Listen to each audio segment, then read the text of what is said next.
রাষ্ট্রীয় প্রতিষ্ঠান কেরু অ্যান্ড কোম্পানিতে স্পিরিট দিয়ে বিলিতি মদ ফরেন লিগারের বিভিন্ন ব্র্যান্ডের মদ উৎপাদন করা হয়।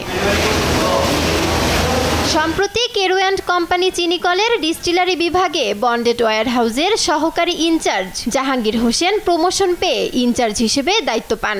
এর আগে ইনচার্জ ছিলেন মাজেদুর রহমান ওরফে তুফান।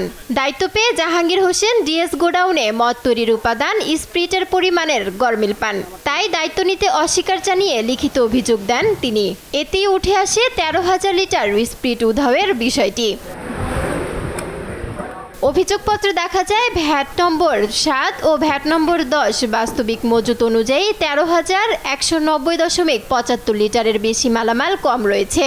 অভিযোগের বিষয়ে জাহাঙ্গীরের সাথে যোগাযোগ করা হলে তার মোবাইল ফোন বন্ধ পাওয়া যায়। এ বিষয়ে মাজেদুর রহমান ওরফে তুফান তার বিরুদ্ধে আনিত অভিযোগ সম্পূর্ণ মিথ্যা ও ভিত্তিহীন বলে দাবি করেছেন। আমার বিরুদ্ধে যে আনিত অভিযোগ করেছে এই অভিযোগটি সম্পূর্ণ ভিত্তিহীন, বানোয়াট এবং উদ্দেশ্য প্রণোদিত। এটা এক রকমের ষড়যন্ত্র বলে আমি মনে করছি। অভিযোগের বিষয়ে কেরু অ্যান্ড কোম্পানির কোনো কর্মকর্তাই ক্যামেরার সামনে কথা বলতে রাজি হয়নি। ওটা আমি বলতে পারবো না। আপনি ওর সাথে কি হয়েছে আপনাকে আমি যতটুকু হেল্প করে দিলাম তো ভাই। এখন আমি আপনাকে সবকিছু বললাম ওখানে, এখন আবার কি বলবো। রাষ্ট্রীয় প্রতিষ্ঠানে এমন হরিলুটের বিষয়টি খতিয়ে দেখে ব্যবস্থা নেওয়ার দাবি সচেতন মহলের।